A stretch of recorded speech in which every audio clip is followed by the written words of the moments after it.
But when we fail to take care of ourselves, we fail to see things objectively. We fail to see past our hurt, and trauma and issues show up in the way that we help our community, the way that we interact with our loved ones, and the way that we show up for ourselves. Let me tell you a quick story. So I had a professor.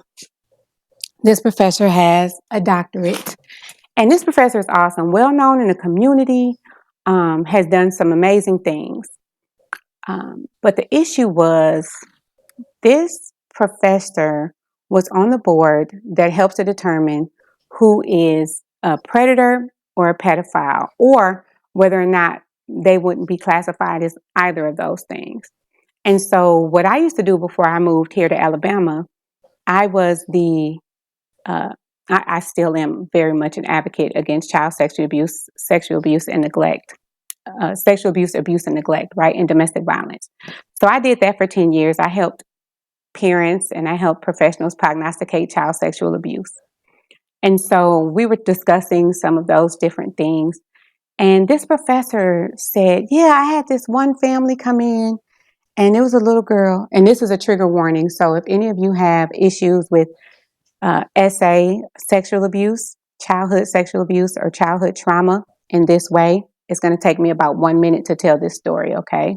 So feel free to put me on mute. When I'm done telling the story, I will raise this post-it, okay? But this person said, yeah, so I had this little girl come in, and she was complaining about her uncle making her touch his genitalia. And she was 5 years old, and she described it exactly the way it was. She hadn't left out any details. She was a very brave little girl. She came in and told everything that happened.